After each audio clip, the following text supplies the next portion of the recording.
praise is due to the Most High. We talking boxing talk. We talking boxing talk, so pay attention. God made you and I in his own image. Sometimes like in boxing, life knock you down. Get up on both feet, we never accept defeat. Remove the chains off your mind and take your time. The truth teller's always on the front line. You COINTELPRO boxer fans, you're dead wrong. Spitting division and hate all day long. But I rebuke you spineless devils in the name of Jesus. And y'all know we really don't give a damn about your wicked motives, always trying to split the fam.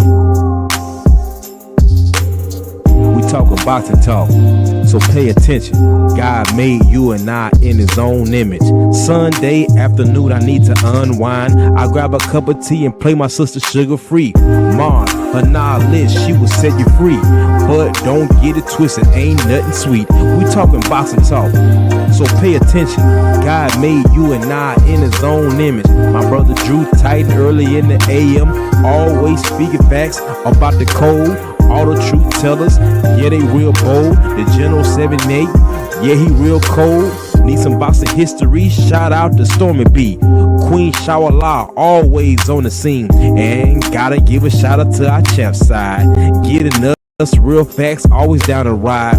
Now through one of these truth tellers, you found me. Now let's talk boxing with Coach B. We talking boxing talk, so pay attention.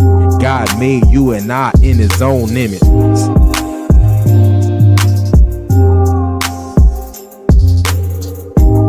Shout out to my brothers, Freedom March, Patrice X, who helped me put this whole thing together, and my sister, the great honorable Dr. Cameron Fields, helping us get our minds right. Mind, body, and soul.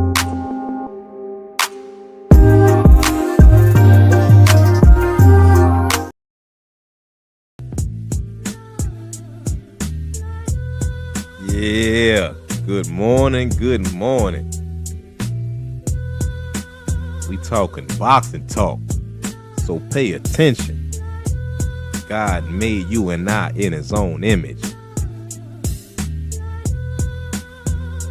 Peace to the family, wake up. Let me check this audio.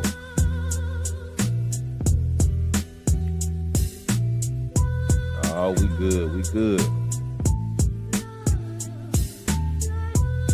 Testing, come on in, get a good seat.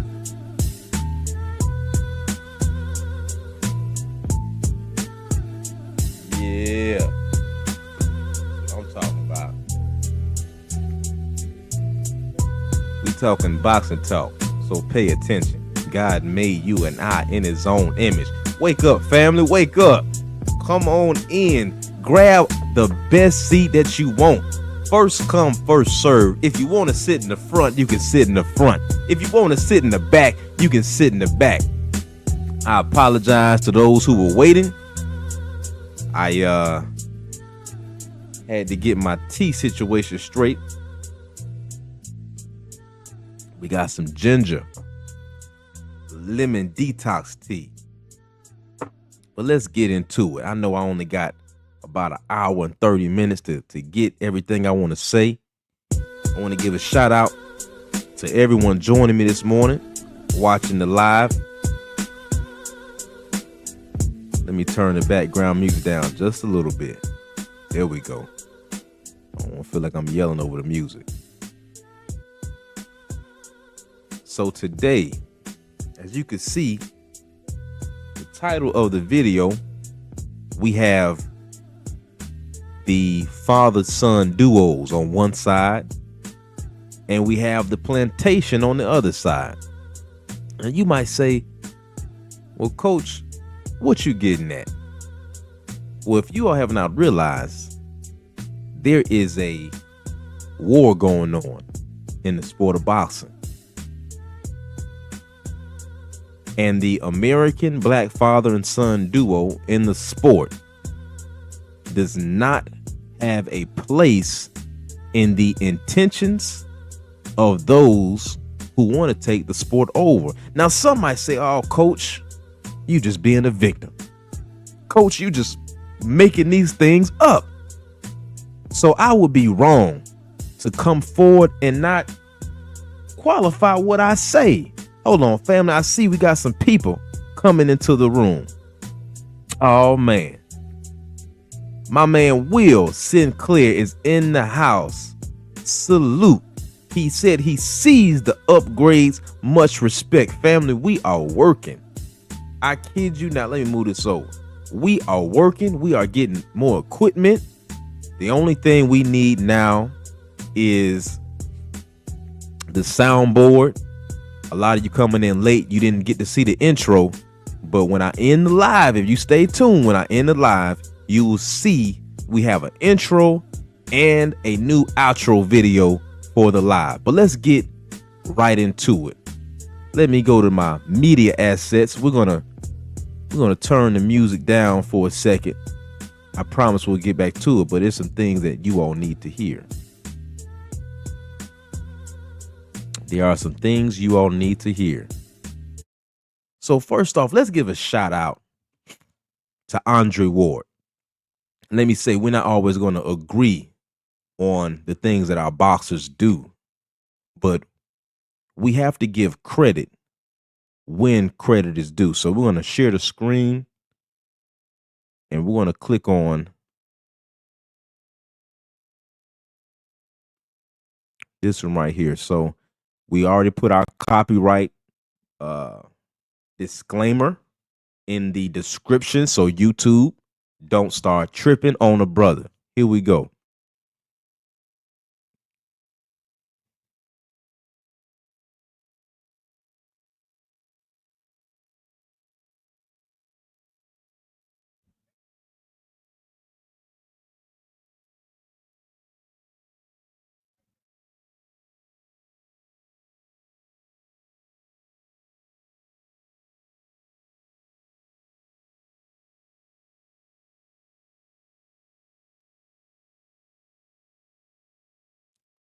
Family, can you all see that? Hold on. Let me view tab in the StreamYard.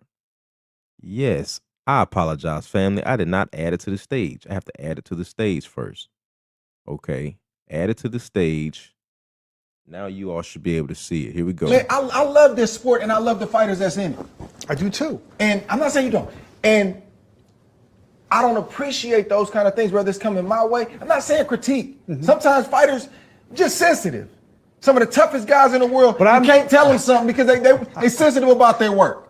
And it's like, dude, you shouldn't have felt that way about that. Right. But then sometimes you got an agenda.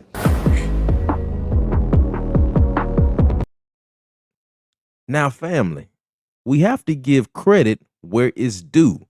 You all have to know that Andre Ward coming forward and putting a spotlight on these agents of chaos in the sport of boxing, you have to be brave to do that, because he could have just risked his whole commentary career in professional boxing for calling a spade a spade. And those of us who know the sport, you know exactly what I'm saying. So Andre Ward, and notice how who he's speaking to tries to cut him off when he starts to cook and calls out these hypocrites. Now, for those of you who want to say that we are victims, who want to say that this is our imagination, I'm going to lay the blueprint and the foundation of my claim so clear that by the end of this live, there will be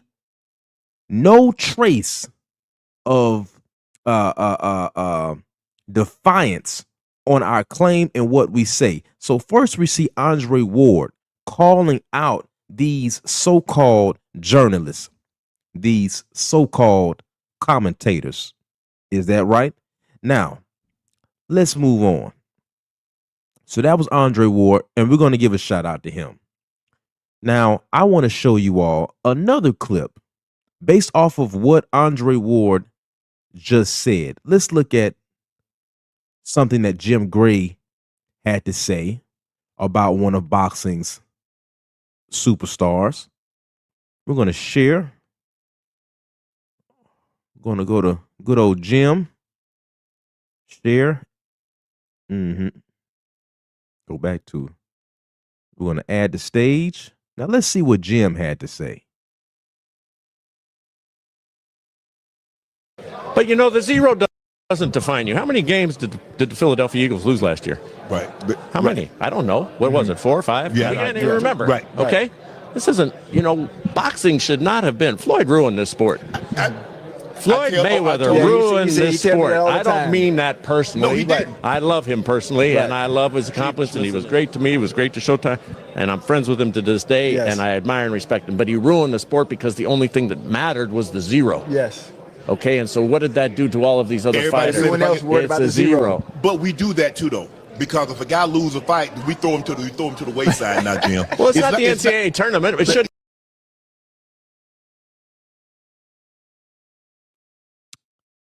Now, I want you all to critically think for just 1 second. Jim Gray, he comes forward and he says, on the world stage, he says, you know what? Floyd ruined the sport of boxing. And it becomes more and more safe for them to say it because you know why? We do it to our own champions. We do the same thing and other people hear it and they say, hey man, it's on. The green light is on. We can go ahead and drag this brother. Shout out to my brother, my comrade, Patrice X in the building. He says, salute. Hate how our former legends in their sport sit down in front of these white dudes who never played a sport and they try and act like they know more even though they never played. Now, some might say, well, I believe that you all are still being victims. Okay, so let's point out another fighter that had a undefeated record. Matter of fact, who was the fighter that everyone was speaking of when Floyd was getting close to his 49th fight? Who is the fighter that they were comparing Floyd to? And they kept saying, will Floyd beat his record? Will Floyd beat his record? For those of you old heads who remember Coming to America, who is the fighter that the Italian bought up in the barber shop when the brothers were talking and he said, he beat Joe Louis' ass though. He beat Joe Louis' ass though. Rocky Marciano. He beat his ass. Remember that? They always bring up Rocky. Now, family, do you all ever remember hearing that Rocky ruined the sport of boxing? Let me sip on this tea real quick. Hold that thought. Because I am going to relieve all of you of your burden that say we are making this up out of thin air. And I'm going to drop so much evidence in the next hour. You are going to either get disgusted and leave, or you're going to start looking up these things yourself and say, damn, you know what? I might not agree with this brother's approach. I might not even like the way he talks, but the message that he is saying is the irrefutable truth. Hold that thought, because we're going to drink this tea. And that's enough of Jim Gray. Now, I've showed you Andre Ward and how he calls out what someone like Jim Gray just did. Now, imagine any commentator, any journalist of any other sport calling an undefeated team, an undefeated player, the worst thing to happen to that sport. Or better yet, they say things like, oh, well, you know, because other people wanted to strive to be like him or that individual, they ruined the sport. You would never hear them say that. They never said that about Joe Kazaki, correct? But Floyd, they're saying that Floyd ruined the sport. And I know y'all want to hear that background music again, but hold on, just hold tight. We have to lay down some more evidence. Just a little bit more. So we have Jim Gray, and then Shannon Sharp sits there and he agrees with them, right? Now you might say, now coach, I need help connecting these dots. Don't worry, my friend. I'm going to connect them for you. Now, the next thing I want to share with you all, we're going to lay down some more evidence real quick. Share the screen. Now, about 2 weeks ago, Max Kellerman was brought back into the scene. They have articles on how horrible the job of Max Kellerman was and what he did.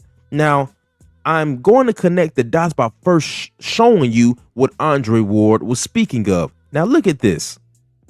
We're going to share, go back, add the stage. Here we go. Now, check this out. Like many around the country, I was there for every second, blah, blah, blah, blah, blah. I remember what Tyson versus Holyfield felt like. I recall the days of Floyd Mayweather's era dominating national attention. Max Kellerman calling fights alongside Jim Lampley provided the sounds of a generation. Now, I want you all to focus on this sentence right here.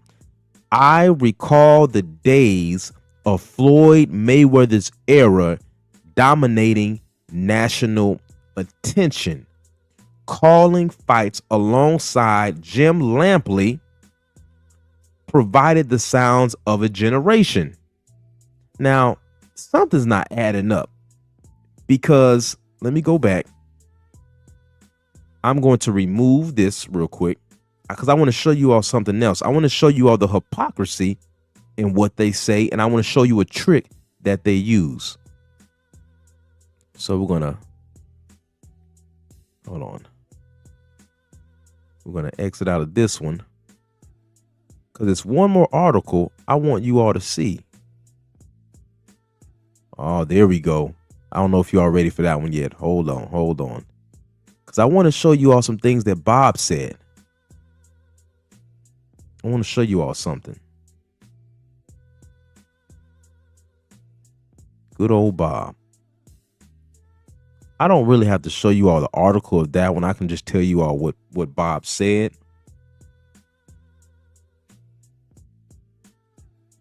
The $12 million slave track on Floyd Mayweather. The fact that that is even oh, that's so disgusting. The fact that that is even an article. But you know what? I don't want to not show you all the evidence and just say it because then someone will say, oh, coach, you're just making that up. So let me show you all. Let me show the family more evidence that I have. Share. We're going to add this to the stage. Add it to the damn stage. All right, here we go. Now look at this. More evidence so they cannot say that we're crazy, right? Because coach ain't making this up. History is going to quantify everything that I say. $12 million for 6 fights was supposedly a slave contract, but Floyd Mayweather begged to be put back into those golden chains. Now, for those of you who try to say, oh, coach, just keep that out of boxing. Just keep it boxing. I didn't make this article. And many articles like this. Why is their mindset? And why are they always referring back to a slave contract? Because somewhere in history, that was a real thing. Now watch this. After unanimously outpointing Mexico's mandatory contender, Vargas to retain his WBC super featherweight title at the MGM Grand Garden Arena in Las Vegas on March 18th, 2000, HBO commentator Larry Merchant sneered Mayweather's no $12 million fighter. Now, remember what Andre Ward said in the beginning of the video that I played. He talked about the hypocrisy of these so-called journalists and commentators. Now, I've showed you Jim Gray. I have showed you Larry Merchant, who always has something to say about our top fighters. Now, I have to show you all the hypocrisy, or they'll say, oh, coach, y'all just making this up. That didn't really happen. These are commentators in the sport speaking against the sport. Think about that for a second, y'all. Really, really dwell on that. Then you have a Bob Arum who dismantles Floyd Mayweather's legacy. You have Jim Gray who dismantles Floyd Mayweather, and then he says, well, he is my friend. How is he your friend? And then you do something like that. You say something like that. Now, I know some people, you don't like all of this evidence, and you don't like me speaking about your master like this.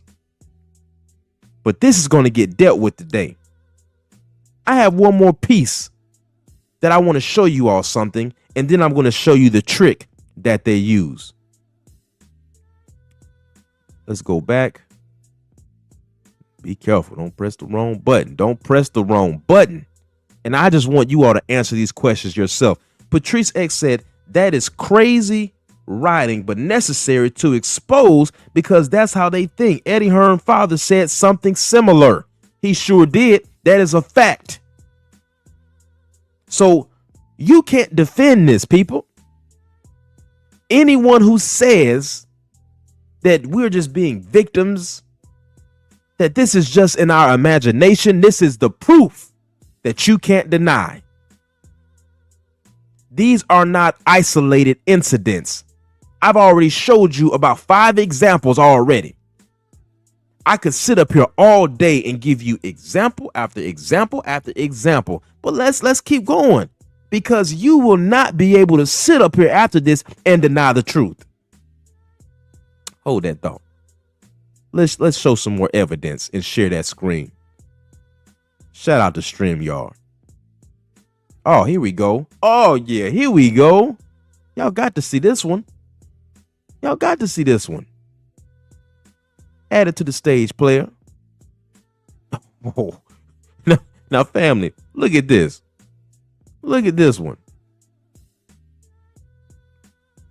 On Monday, a day after it was announced that his WBO welterweight champion Brian Norman Jr. would defend the title against Devin Haney in November in Riyadh season, Saudi Arabia, Arum pitched the promotion's first punch on social media. This is what Bob says. We look forward to working with our friend, His Excellency Turki Al-Sheikh, as the best welterweight in the world. Brian Norman Jr. defends his WBO title this November against track star Devin Haney, said Arum. Now, with that being said, I want you all to ask yourselves this. What does it benefit Bob to keep talking trash on someone who went out the way to make him money? What do you mean, coach? Do you all not remember that there was a long period of time where PBC, they didn't want to do too many big fights with Bob Arum's top rank? But what does Devin do? He doesn't do the my side of the street, your side of the street crap. He signs a fight deal where he has to fight Kambosos twice on his terms just to get to Loma. Is that or is that not the truth? Did that or did that not happen? But as soon as he's done getting his money, because he is independent of Bob in the fashion that he's always done, he disrespects him and takes it past boxing. He's a coward. He's a runner. He's boring. And this is what they love to say. He's no... This is the trick I was telling y'all that they like to do. Let me show you. He's no Sugar Ray Leonard. He's no Ray Robinson. He's no Muhammad Ali. There is something that we allow others to get away with that disrespect our community and culture that we don't check. Let me close this out real quick, family, because I want to talk to you all about this trick before I lay more evidence down. Things that we should be checking at the door that we don't, which is a problem. These people were not a friend of Ali when he was here. When Ali stood up, let me make this so clear. When Ali stood up on his morals and principles, it wasn't Bob Arum that came to his defense when he was being blackballed. Do you all know who it was? The only white man in mainstream media that had Ali's back was a man by the name of Howard Cosell. But because we don't know history, we allow people like Bob to play in our face so Bob can say, now, well, I was a friend of Ali. I did business with Ali. You made money off of Ali, off of his black body like a parasite. You befriended Herbert Muhammad to get where you are today. We don't know history the way we should, which is why we keep making the same mistakes. So in my title picture, in my image, I have the father and son duos versus a picture of what is a Mandingo warrior auction, where you have a group of slave owners sizing this brother up that they want to fight for him and make money.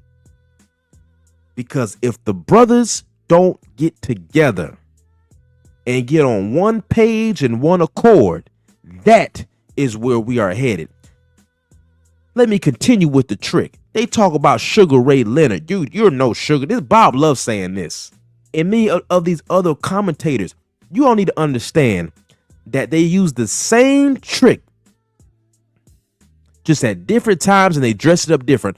All of them point out Ray Leonard. All of them point out Ray Robinson. Do you all know that the mob threatened Sugar Ray Robinson to not beat white fighters as fast as he could? Not just about betting, but because of the optics of it. You were no friend to us.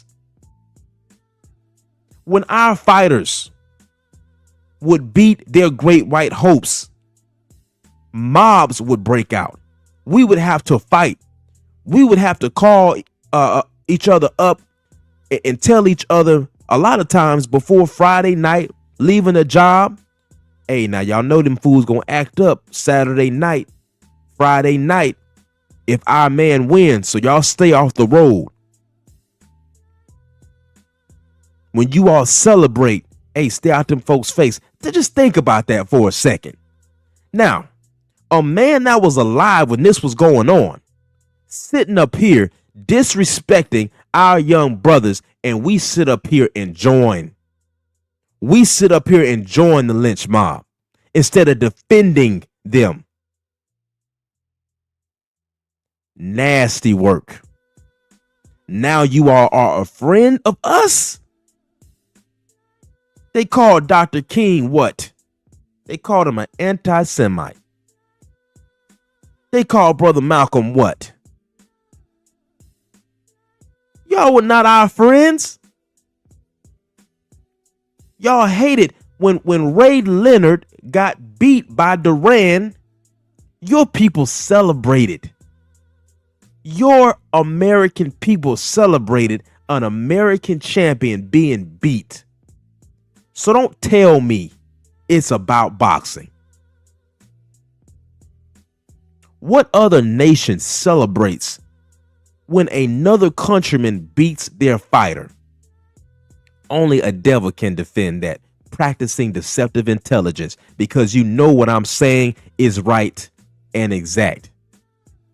I know y'all don't like that. I know y'all don't like that, but I got some news for you. I got more evidence to drop. Now, let's get into these fathers, because I'm going to make this so plain for you. Let's see. I've been doing a good job so far. Let's see. We're going to share this screen. We're going to go down now. No, not that one yet. Oh, there we go. Let me show y'all something. We're going to add the stage. Family, do you all know these brothers here? Do you all know these brothers here? What do these brothers have in common? What have these brothers done illegally to receive the vitriol that they receive? What have these brothers done to receive the vitriol that they receive in this country? To be talked about the way they're talked about? What has Deion Sanders done that is so bad,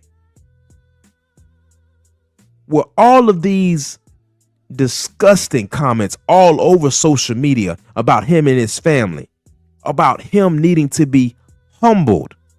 What is it about the Ball family where they say they need to be humbled?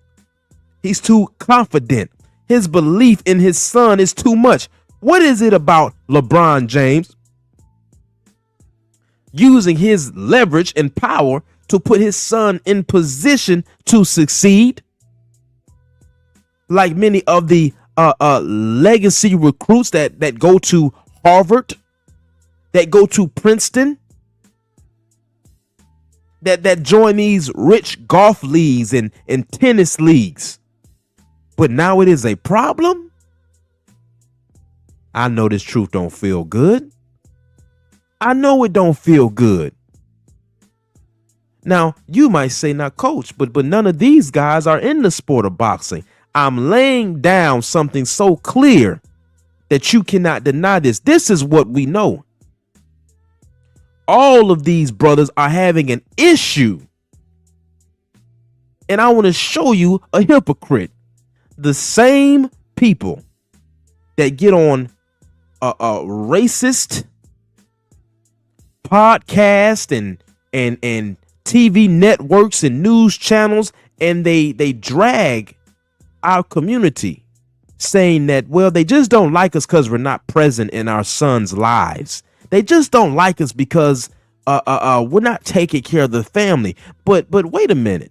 Then when a confident, God-fearing black man stands up and not only, let's look at Prime for a second. He not only motivates his own children, but he also trains, teaches, and motivates white children. There is a sickness among us. And if you deny this, you are part of the damn problem. If you deny what I'm saying, you are of that very devil that I speak of. But let's keep going, because y'all don't get this work. Family, I told you, once I bought the microphone and my brother Patrice X showed me how to use this, y'all was in trouble. Let's keep going. Let's keep going, because they're not going to sit here and say that I'm making this up. Now, we're going to get into this father thing. Let's. Yeah. I need that one. I need that one right there. Here we go. I've been doing good. Share screen. Is that? No, that's not the one. I need the one of James Prince. That ain't it neither. Here we go. Before I show you that one, now let me show y'all more of the sickness. More of this sickness that I speak of. At the stage. Family, who remembers this guy? Salute my brother, I am Trill Will in the house. Who remembers this man right here? What is his name? What is this brother's name? Now let me show you the sickness that we have in the sport of boxing in this country. Right here, we have the bronze bomber, Deontay Wilder. Deontay Wilder's story is something you would see out of a movie. For him to have the knockout power that he has, to start boxing at the late age that he did and reach the heights that he did, just to feed and take care of one of his children, we all should have rose behind a champion like this. But what did we have happen? We had people in the sport of boxing who had a heavyweight champion with God-given knockout power go against their own champion, root against him, boo him at every fight off the simple fact he stood on his square. Off the simple fact he didn't scratch where he didn't itch. He only danced when he wanted to dance. Off the simple fact, I don't know if you all recall, but when Wilder is at events, you all ever notice how all the other fighters conduct themselves a little different? You ever notice some of the goofy things that they started saying? Like there isn't racism in boxing. They wasn't doing that in front of Wilder. When Wilder hemmed up Radio Raheem and screamed, "How are you gonna sit there and act like you don't know what I'm talking about? Brother, how are you gonna sit there and act like you don't know what we've been through till this day?" Now, some might not agree with this.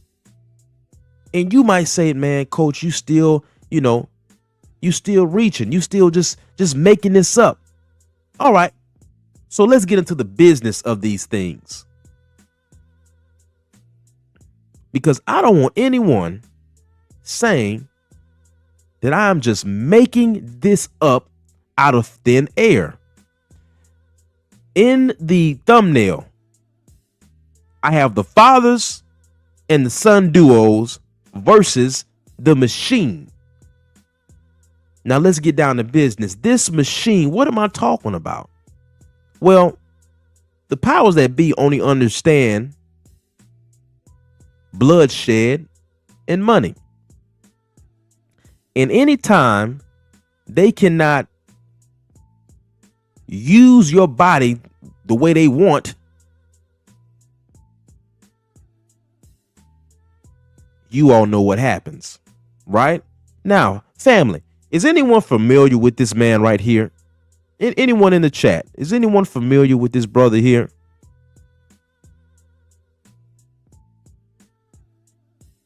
Let me see, because I know how to do this. Who is this man right here, y'all? That's James Prince. That's James Prince. Now, let me show you something. Because some people, they like to sit up here and argue about what they think they know and what they think they heard. I have first account sources right here. Now, y'all see this book? This book is called The Art of Respect, right? The Art and Science of Respect by a memoir by James Prince. This book was given to me as a gift years ago when I went into business for myself.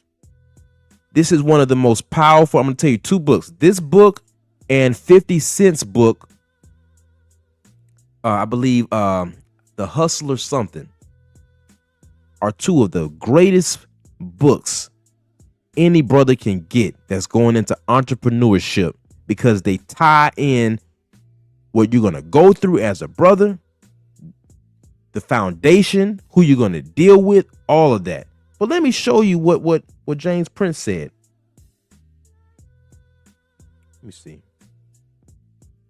Now, this is about a meeting that James Prince had with Bob Arum. At the meeting, it seemed like everyone at the table thought I had brainwashed Floyd Jr. First, Floyd Sr. began reading from a list he could hardly see. Bob Arum passed him his glasses. Then Floyd Sr. asked me, "What did you give my son to sign him?" He had a $12 million deal on the table. Your lifestyle is set.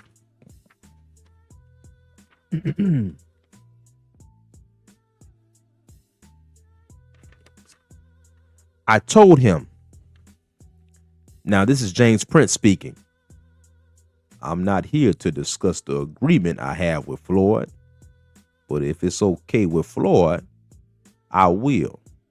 Floyd Jr.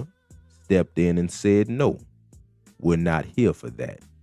Floyd Sr., who is also a former fighter, grew more upset and started walking in my direction. I told him, "Mr. Mayweather, sir, you seem to be getting upset, but I want you to know I can't take no punches." Now, family, I want to show you something. Now, you might say, "Well, coach, sounds like there was about to be an altercation between Floyd Sr. and James Prince." Yes, and I'm going to tell you why. In the beginning, this is what James Prince says. He says, "Immediately, my involvement created tension between Floyd and his father and uncle. After looking over his whole infrastructure, I realized that Floyd wasn't in control of any of his money. That's a huge red flag when the person who makes the money doesn't control the money. So my first order of business was to change that." Now, Floyd loves to brag about himself, but Floyd doesn't like to talk about how he didn't even have control over his own money until James Prince stepped in. Now, do you all not understand why that is a problem? Do you all not understand why Shakur Stevenson, Andre Ward all had issues? Not so much because good business couldn't be done. The powers that be knew that James Prince was not only intellectually and business savvy to deal with them, they couldn't gangster him either. That's their biggest nightmare. They couldn't muscle him either. Because you can't muscle a man like that.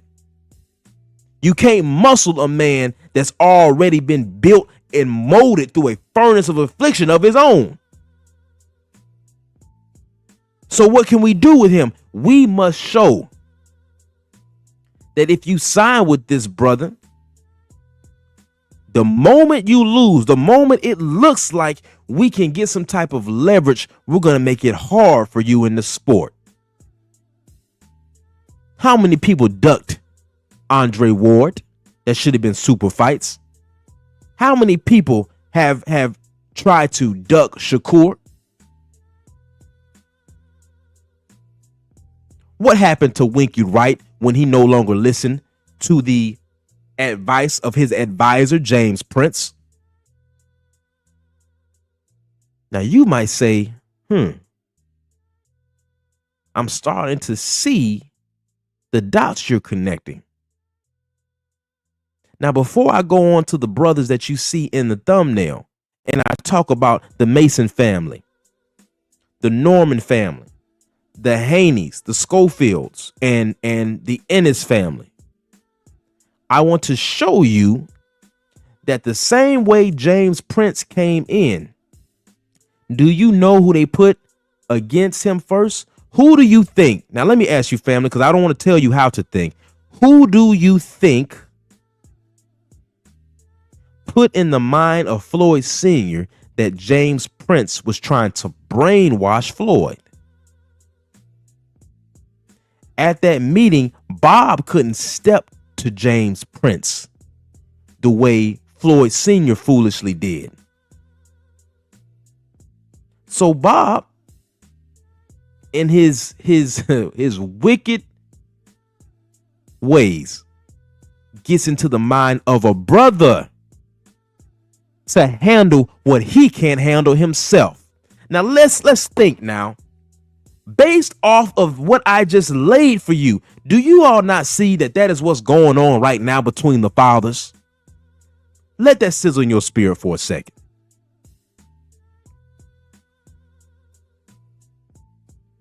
Let that sizzle in your spirit for just a second. See what I want to show, what evidence I want to show you next. Now, oh yeah. Now let me show you something about these fathers real quick. And why a brother who knows himself, who has principles that they stand on, and why it's an issue. Now watch this. I want to show you all something before I show you the fathers. And I want to finish up soon so I can give anybody time to call in before our brother Drew Titan goes live. But let me show you all something real quick, family. And I hope you all stay around because I do have an outro video that I want you all to comment on later. We're going to go to stream. We're going to go to share. I'm doing good, y'all. Patrice X, you see your boy? I'm doing good. Let's see. It says it's easy with da. Now look at this, y'all. Now, because I don't want to just make it all about Bob. I want to show you all and quantify what I say. Eddie Hearn called Devin Haney an arrogant effing prick during heated confrontation at Joshua versus Du Bois. Now, this is a man that Devin and Bill went out of his way to make money with. But we're gonna read it. I don't need y'all to see that part. The Matchroom boxing promoter was already upset with Haney after the boxing champion went public with a request for tickets this past Saturday, blasting Hearn for allegedly not hooking him up on fight day. Hearn responded accordingly, telling Haney to ask someone else and drop the arrogance. Cooler heads did not prevail when Haney eventually made it into London's Wembley Stadium as he and Hearn were caught on camera arguing in the arena. Hearn told Boxing News that the conversation was not friendly as he felt that Haney's behavior needed to be addressed. It was heated, Hearn said. I just couldn't believe it. Bear in mind the relationship that I've got with Devin. Bear in mind everything that we've been through. I could not believe he would put that out on social media because he was moaning, and this is what he was trying to say to me. I said, no. I received a message from him at 6 a.m. on the day of the fight saying I need tickets for Joshua. He messaged me about 24 hours before saying, yo, and I had so much going on, I didn't reply. Then when I replied Friday night, he messaged me back Saturday at 6 in the morning saying in the morning, I need tickets for tonight. Hearn claims he made it clear that the majority of the ringside tickets were handled by Saudi Arabian boxing promoter Turki Al-Sheikh. Let me just stop there. I call cap on everything he's saying because all of us know who have either watched the sport, been in the sport, been a trainer, been a fighter, how easy it would have been for Eddie to get that man good seats, even if it was the last minute in his hometown, on his home turf, whether they was in Saudi or whether they was in the UK. The point that I'm making is in those spaces, man, you got the pull. Your promotion has a lot of pull. And for you to sit up here and say, man, after all we've been through, you mean this man going out his way and do business with you when all of the other fighters have been calling you a snake, a slithering piece of shit? Are you talking about that? Makes millions with you. And then you treat him like this. All he asked you for was some tickets. And so you get mad and say, well, he shouldn't have put it on social media. But then you do an interview to try to make him seem like he's some arrogant young man that's not humble. I don't believe you. I've been seeing Devin Haney since he was 12 years old. Now Bill will talk some shit to you, but Devin ain't coming at you disrespectful for no reason. That's not in his character. That's not how he moves. Truth, I see you. Put your camera on so I know who this is, and then you can turn your camera back off. Family, I'm going to show you something real quick in the next 10 minutes, and then I'm going to open up the panel. Truth IRBZ. Turn your camera on, family, so I can see you, and then I'm going to let you up once we get over this. Once I go over my next evidence that I want to drop. If I don't see you, backstage in the camera, I can't let you up because I don't know who you are. I've never seen you before. Does anyone know Truth IRBZ? Let me keep going. Now, let me show you all something about these fathers real quick. And why it is an issue. Why Eddie Hearn got so upset. The real reason Eddie Hearn got so upset is because he shined a light on how Eddie treats these brothers. Look what Boots is going through right now, y'all. Look how they did. Hey man, y'all already know. I've laid down so much evidence I could stop right now, but we're gonna keep going. We're not gonna stop there. We're not gonna do that. Now look at this, y'all.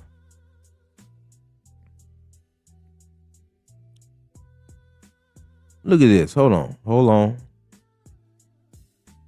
We're gonna go to share. I'm doing good, family. I'm doing good. There it is. All right, here we go.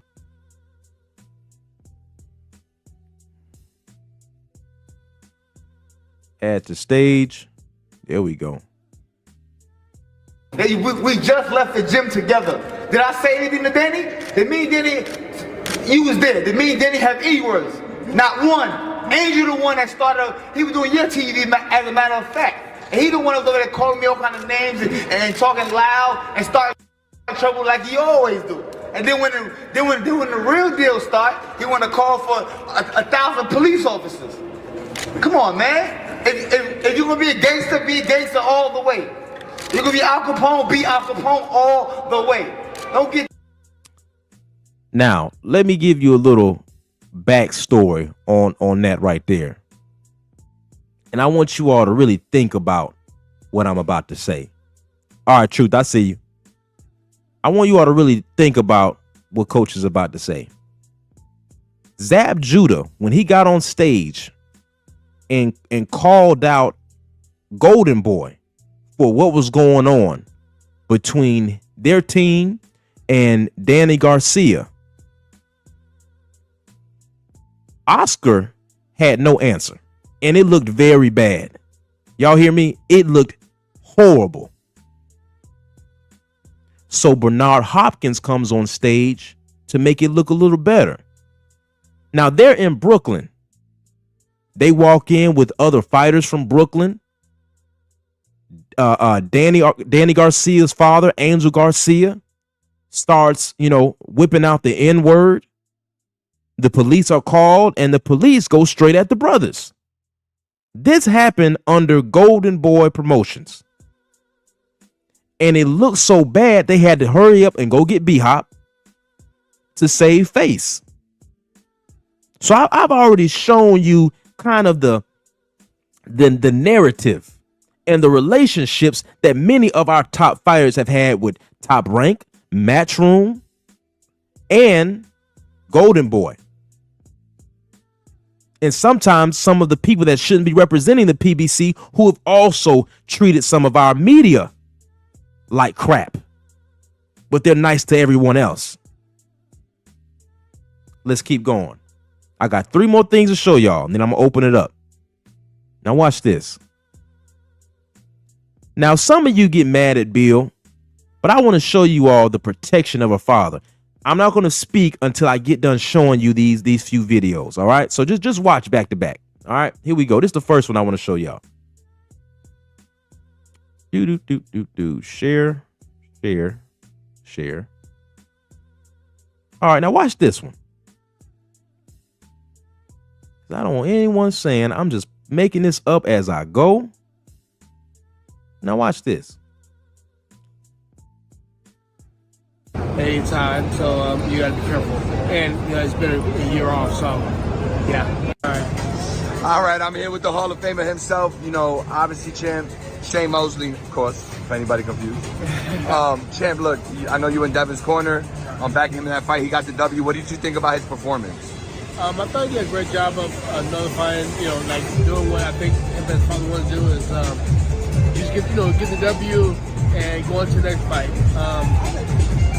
I thought there was some things that he probably did, but he did a great job.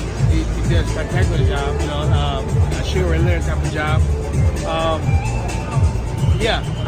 thought that, like I said, they could put some combinations here and there, but Jose Ramirez is, I guess, a tough fighter and dangerous. So anytime, so you got to be careful. And now I know I said I wasn't going to talk in between, but I want you all to look at something. I want you to look at how Shane just judged that. He said he put on a Ray Leonard type of performance. He did his thing. Ramirez was a tough opponent. He could have hurt him at any time. So, he played it safe, but he did an okay job. Now, I want you all to tell me what's the difference between the interview he just did and this one here. Follow me. Please stay with me. I know y'all, just stay with me a little bit longer.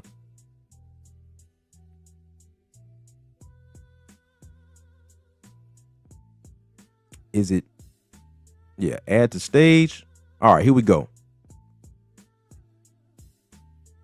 I think and not the fighters that, because we're like me, I train a different way, or I think a different way, and Nate Jones was in the corner too. He thinks a different way, so it's like I think that he took on to his father's mentality of maybe protecting the bag for the next fight, and that's just not how I roll. But so he's just he won the fight, he got his victory, but sometimes a victory could be a loss if you do it the wrong way. Yeah. Victor, sentiments on that historic fight week. Now, let me ask y'all something, family, because I don't have to show you a lot of that. What the hell happened between the interview he did by himself? Stay with me.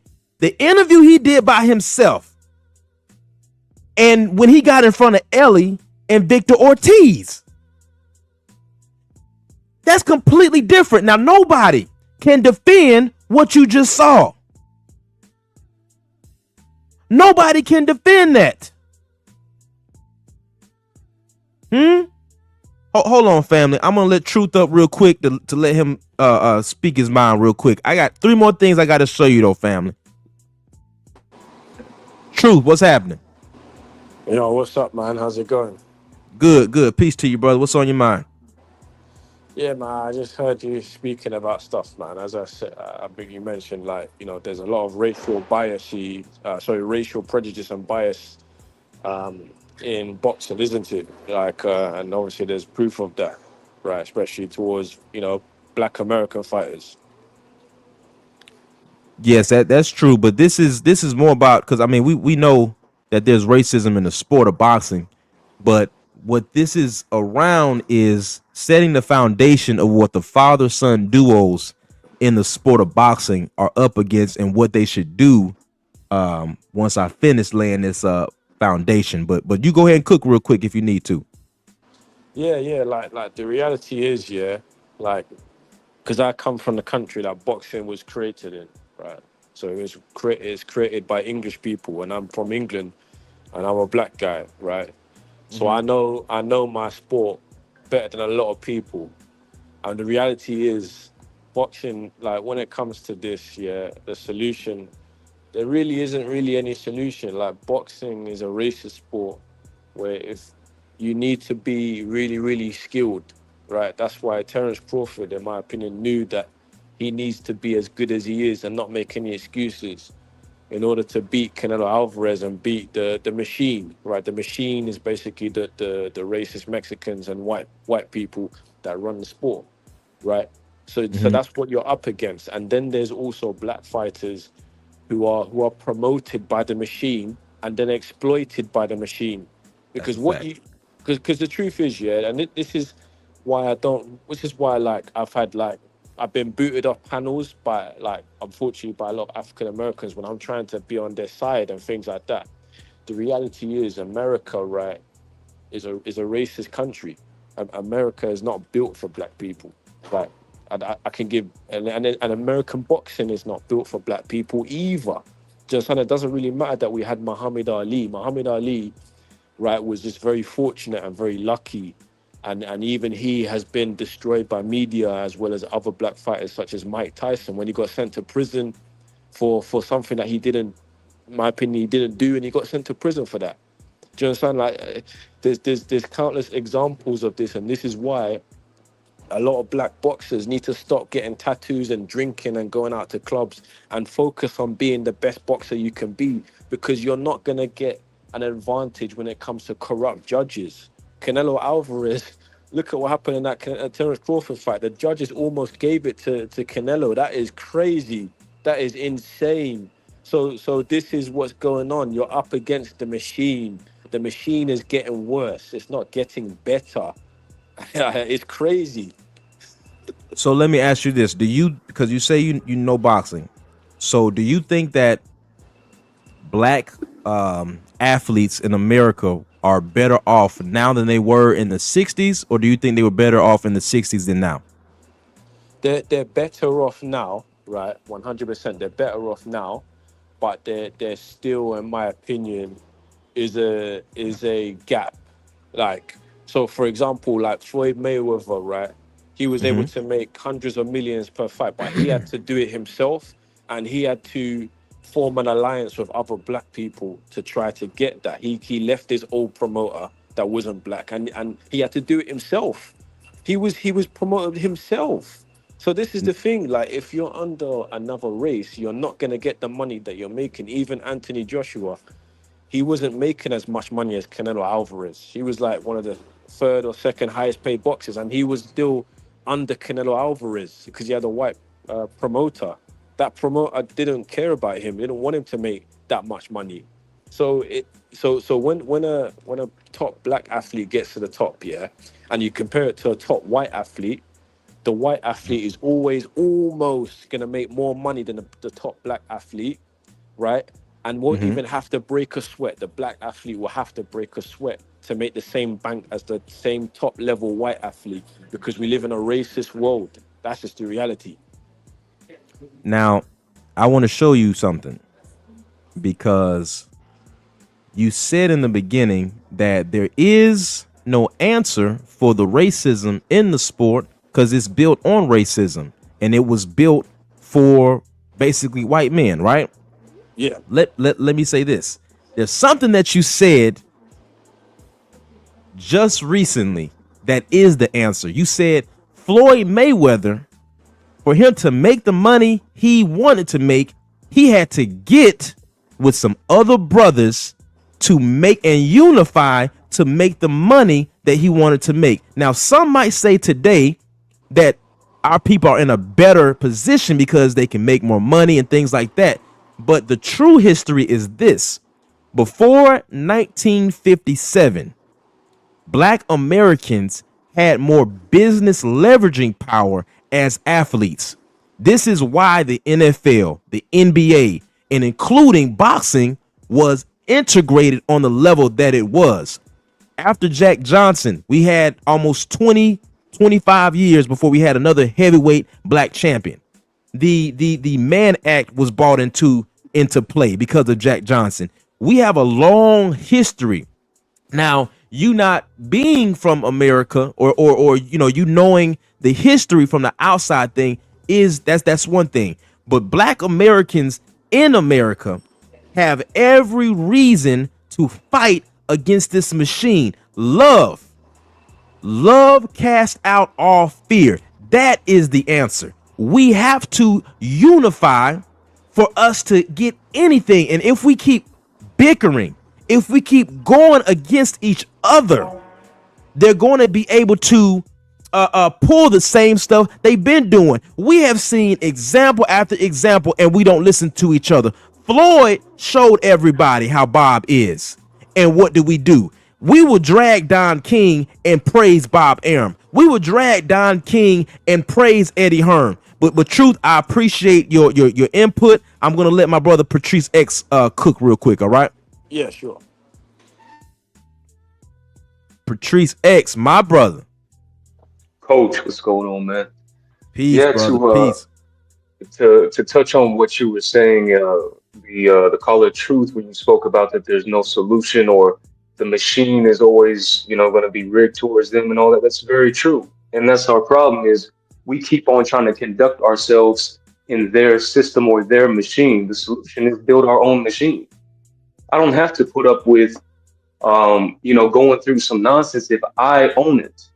If I own it, I can run it the way that I want to do it, and I can kick out whoever I don't want to have. Again, I don't know too much about some of the Black history in the UK, but like Coach was saying, in this country, come on, we had the Negro League Baseball League. We even had the Black football leagues, and we didn't have to worry. Of course, we still had to worry about racism, but when it came to actually running our business, we were going to get attacked by banks when trying to get loans and all that. But we could control the narrative in our own leagues. We could control the rules in our own leagues, because so many times they've tried to rig up the rules too, from Kareem Abdul-Jabbar, trying to ban him from dunking to so many other things. So the solution is, if I create my own, it's like renting a house. If I rent a house, I'm kind of at the mercy of whatever the landlord says I can do. If I say, hey, I want to put this in the backyard, or what, I got to get permission.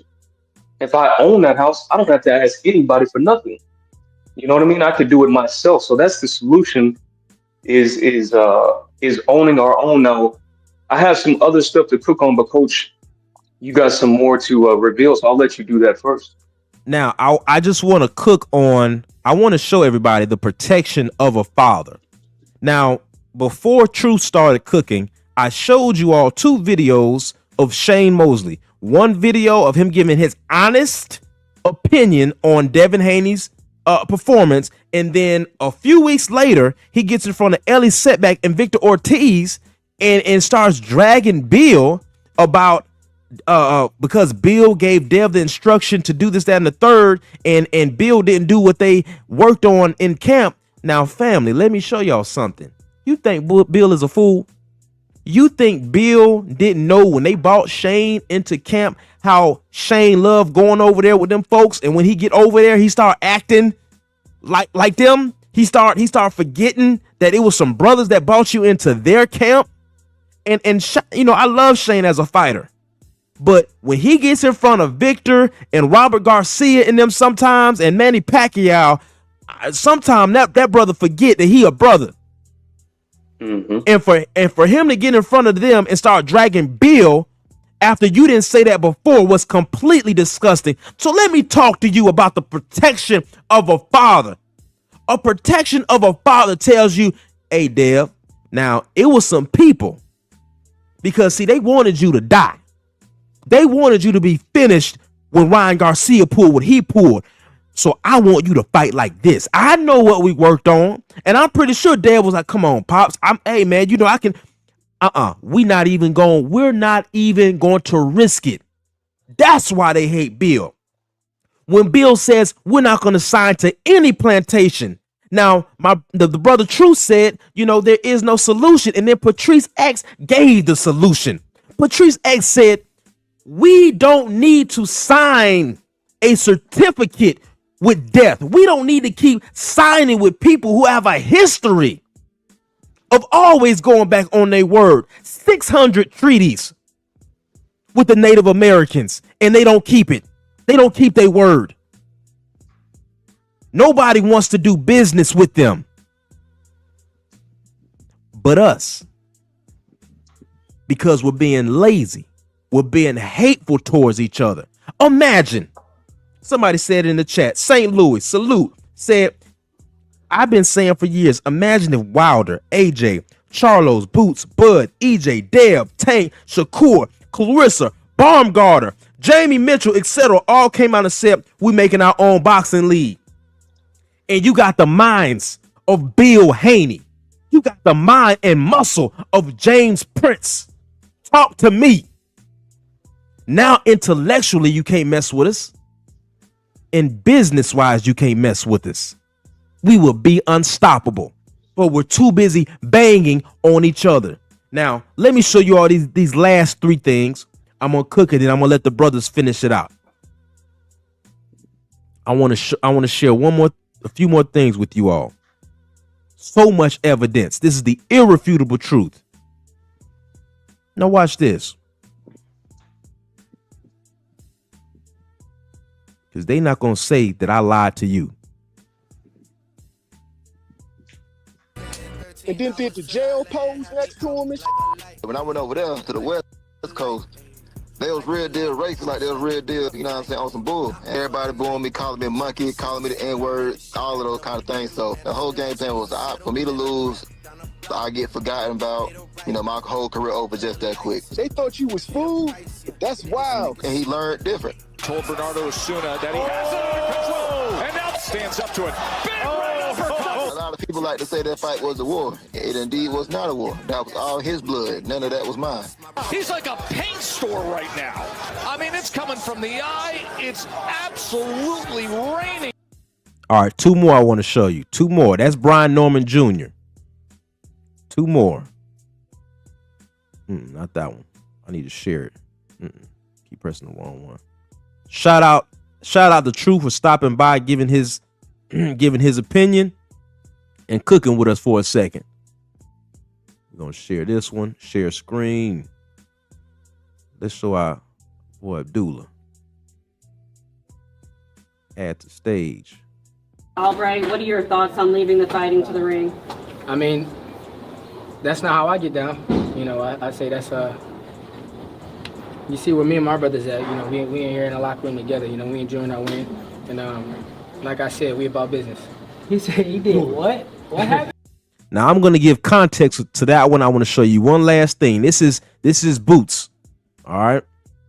Boots Ennis.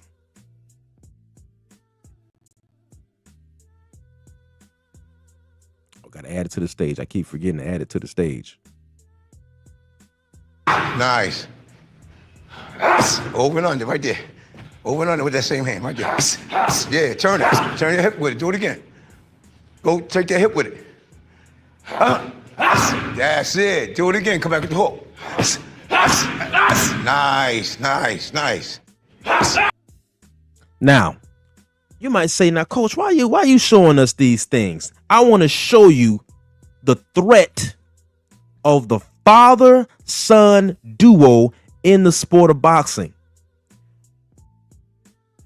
Brian Norman Jr., with his father by his side, is built differently. He goes over to a different coast. He don't hear no love in the crowd for him. Being called the N-word. Stuff being thrown at him when he comes out. And he says, because of that and how I'm built and the way my father raised me, I'm going to punish your man in front of you and then stand over his body.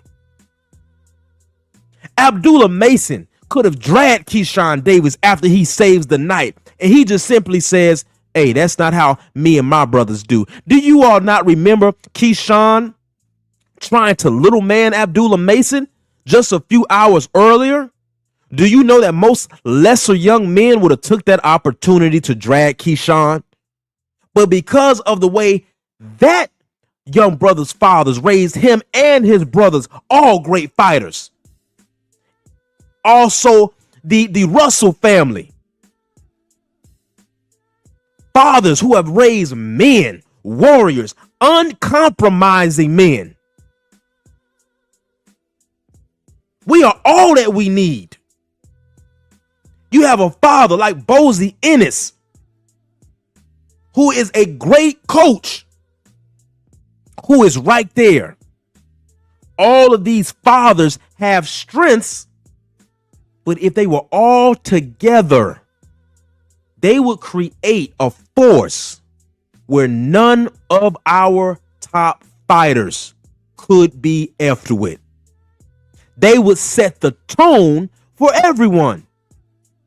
So, like the brother from the UK, True, called in, he has his opinion, but also he's not a black American, and there's certain things that he might not see the way we see, but he will agree. See, because once we point out what has worked for us, you know what has always worked for us? When we stick together, when we stop hating on each other and stick together like we used to. We were not asking to be integrated back in the day because we wanted to be close to somebody. We just wanted equal protection under the law. But business wise, our restaurants, our sport leagues, all of that was doing good. Perfect love cast out all fear. So in the thumbnail, I have the father and the son duo versus the machine and the plantation.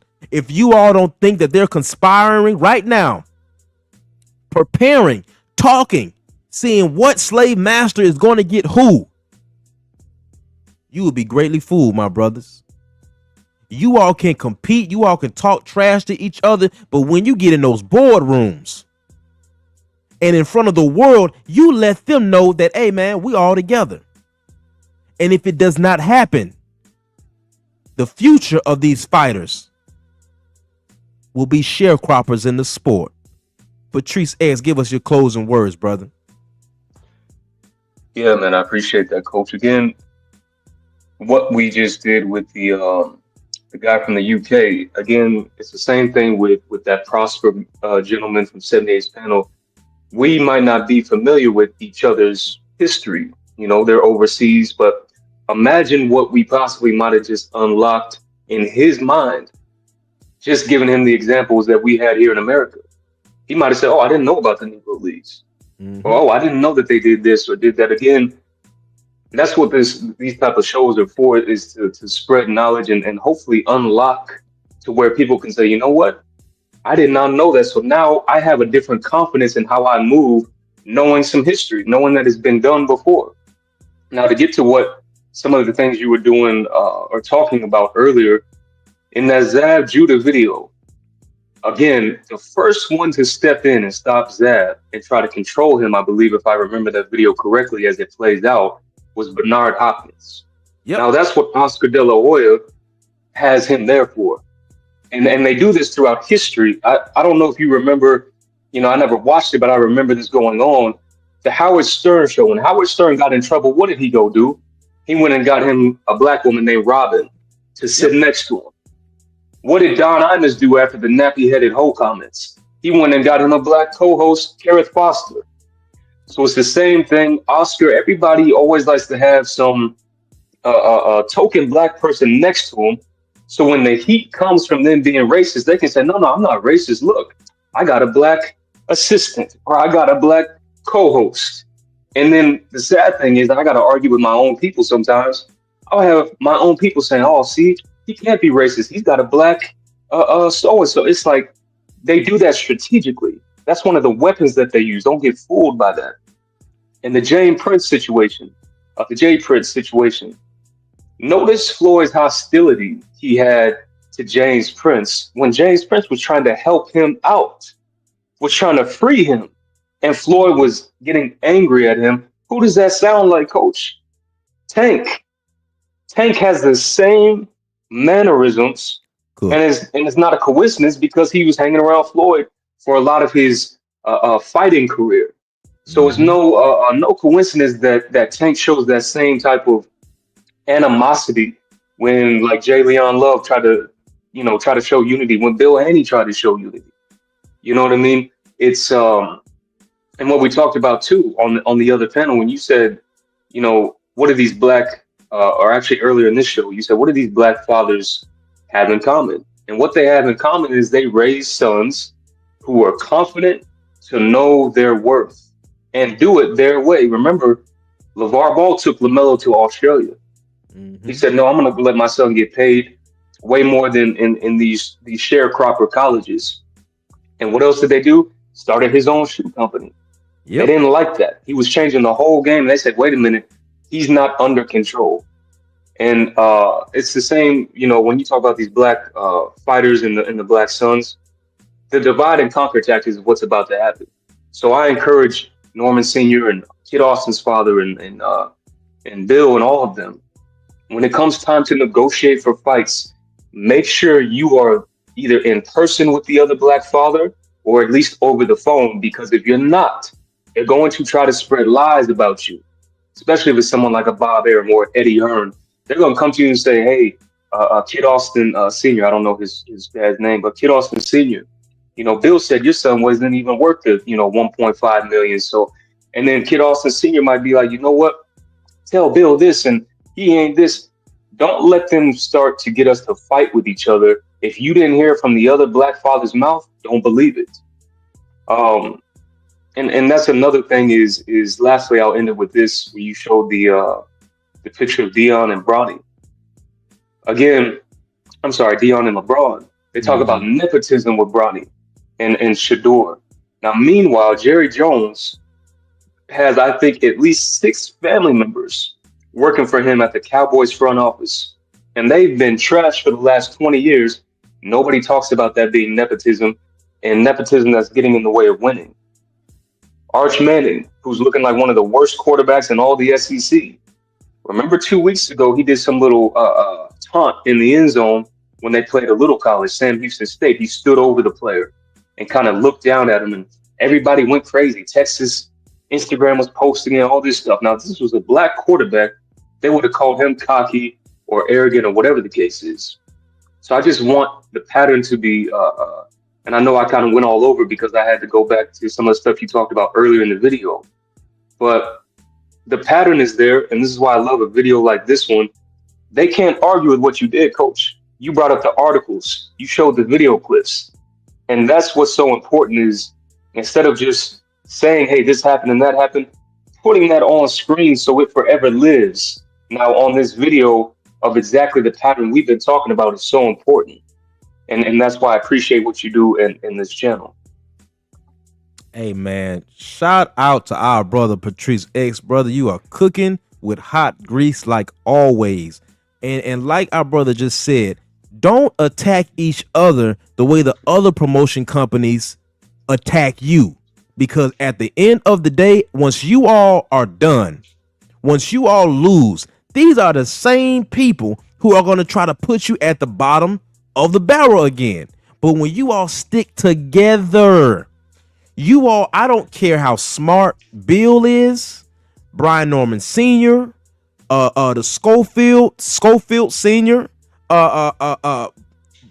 Bozy Ennis, which I don't like the way Eddie Hearn is handling Boot's career.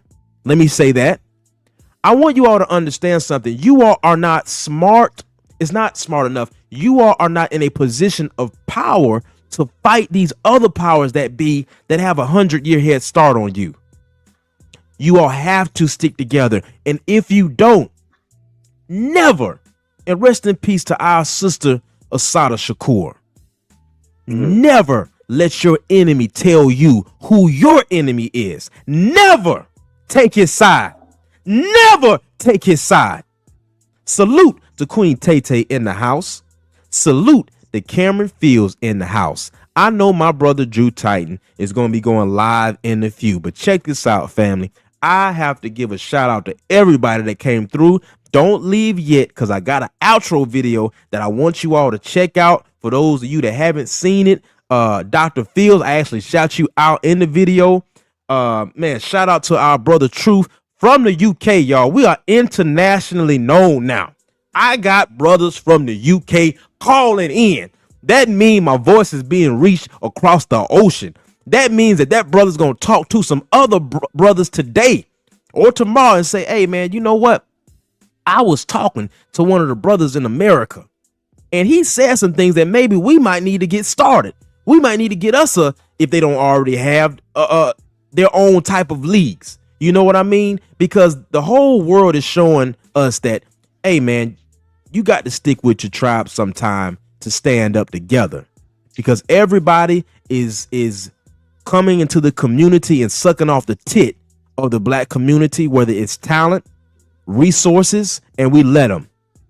Let's bet on ourselves once in a while, family. Man, shout out to Queen Tay, Cameron Fields, St. Louis in the mix, my brother Patrice X. I am Trill Will, my brother Benjamin, my brother Will Sinclair that came through. I'm gonna see you all in a few minutes over at our brother Juice channel. Please, if there's anything I said on here, because I dropped down some evidence today. This morning I was in my Matlock heat of the night Walker Texas Ranger bag. Okay, hey, after this, the case is closed, is what I'm saying. All right, so salute to the family, peace to my comrades. It's always smoke to the Corntail Pro Boxer fans. You all make sure you check out the outro video and leave me a comment and let me know what you like, what you didn't like. And next time I'll try to let you all know way beforehand when I go live. Peace. Shout out to you, my brother Patrice X. Coach, take care, man. I appreciate it. Yes, sir.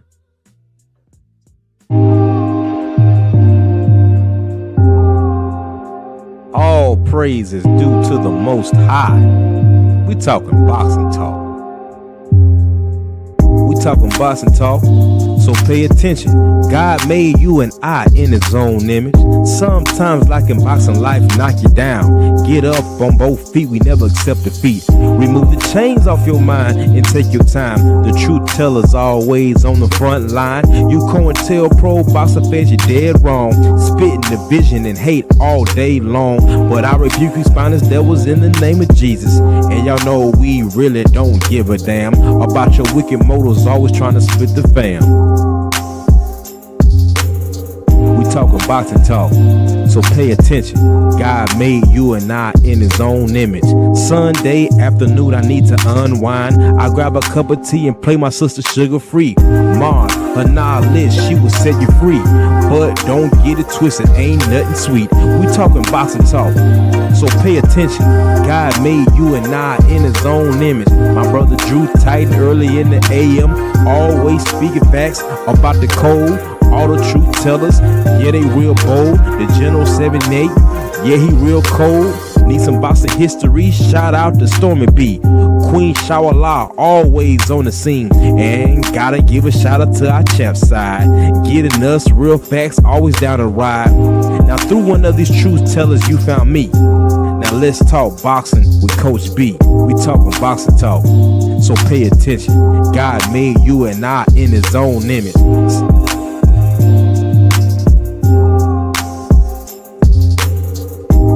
Shout out to my brothers Freedom March, Patrice X, who helped me put this whole thing together, and my sister, the great honorable Dr. Cameron Fields, helping us get our minds right.